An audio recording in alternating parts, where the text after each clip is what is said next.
Hi dancers! It's teacher Lina. I don't know why I'm doing this at like 11 p.m.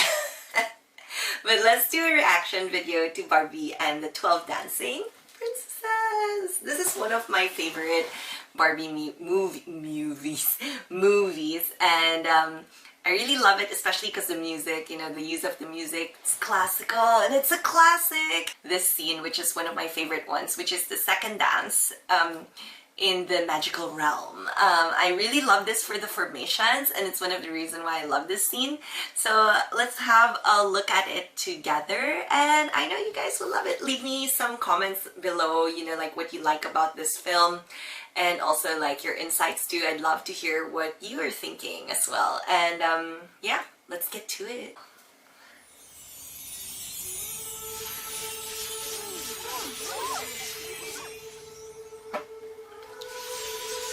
I love how they get like their own tutus, like it just magically transforms like their tutus. We wish we had ballet music. Don't you wish like ballet music would just pop out like out of nowhere?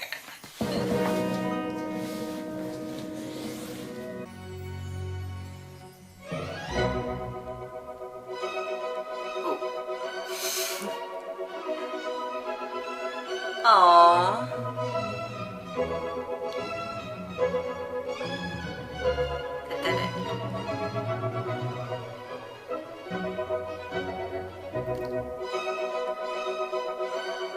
Okay, let's stop here. Oh, I love this part. I don't know, I feel like, you know what's nice about these Barbie movies, and I watched like a few documentaries about like how they made it, and they used like actual dancers to, you know, like be the dummies for the dances, which is great, right? Because don't we love like having a dancer actually, you know, like do these things, because it is dancing. And then yeah, and then you get these steps which are so nice and like well placed, and then they really like think about the choreography, which is so great. So I love that, you know, and you see even the head, like when they're doing this jump, it's like and then they go you know, so nice, right? Anyway, so let's continue.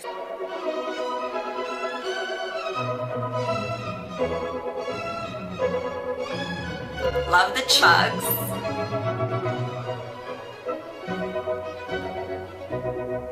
This person must love their grand jetés and their sedashas. If you're a dancer, you'd probably die doing this dance, because it's like jump and jump and jump after jump. But I guess like they were filming this like separately, like they weren't actually dancing like continuously. So I guess whoever was doing the dance, kudos to her, she did such a good job. One thing I noticed about Barbie movies though, which I also put on in my Barbie and Swan Lake reaction, is that they can never get the hands right. I think it's like, it's probably difficult for the fingers, because like as dancers, like we have like a lot more articulation in the arm, or like we'd have a little more like of, you know, like from the back and then to your fingers. So wait, like you're going to say something, right? But then like you can't show it in Barbie movies. So oftentimes like you'd see Barbie movies, they'd be like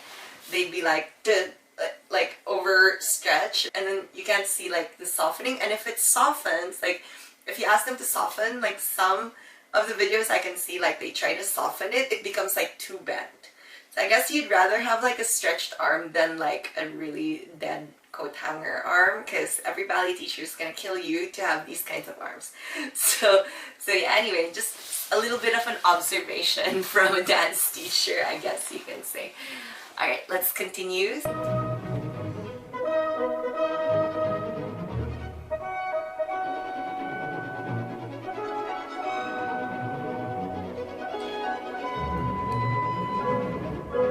Those chugs are so hard.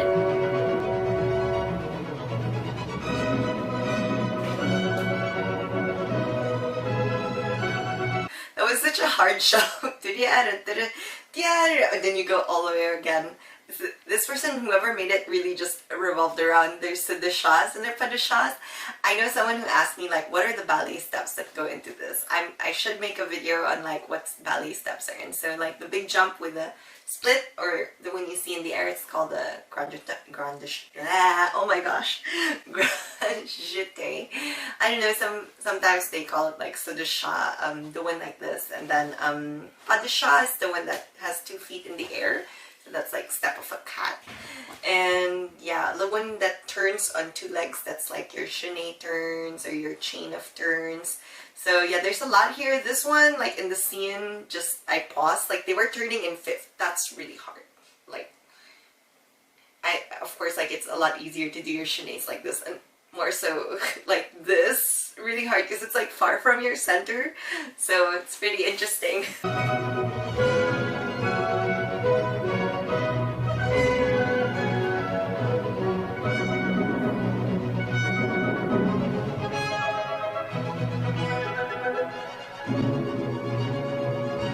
Ooh, Finny turns.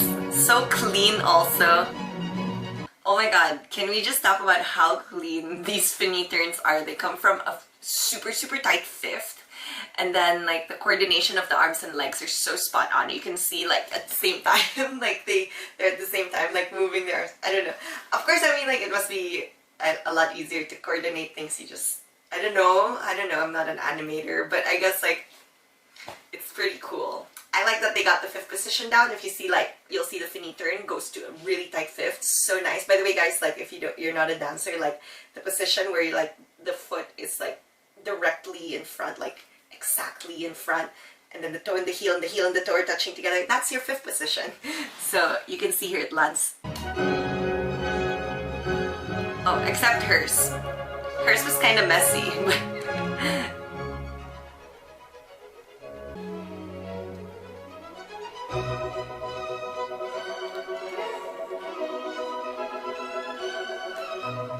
That's so hard. And then you go padasha, padasha. But you know, I love this part because of how they move. Like the formation is so good. Anyway, as a teacher, I'm totally geeking out right now because as a dance teacher or as an observer of ballet, you look at lines and like that's what you look at. Like, do they move together? Are they doing the same thing together? And that's what makes an amazing core. You know, like a lot of people right now, they often focus too much on just like individual dancing or like being the lead or being the soloist, and they don't realize how important core work is. Like this is core work, core de ballet work. You know, dancing together, it's teamwork. You know, being on stage, it's group work. It involves like the energy of the core. It also involves the energy of the lead dancer. And sometimes when you're having an off day, the dancers around you can lift you up too. So at the end of the day, everyone works together, and we fail to see that now. For the kids who might be like dreaming of solos, I dream of group dances, like amazing group dances. So yeah, I mean like solos are there, they kind of like bring like a little more sprinkle into the ballet, and of course like that's the highlight of everything. But then, you know, without the dancers at the back, like this show would just not be so complete. So anyway, let's continue. Ooh, that's hard. Chugs back and forth. And the kids doing chugs.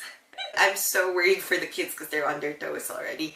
But anyway, that's not the point because it was a great movie. Barbie and the 12 Dancing Princesses. Definitely top on my list. If you would rate Barbie movies, like as a dance teacher, like this is like on top of my list because, well, it's just good and it's well made, and I know that they worked with dancers to make the dances, which you can see like in the choreography.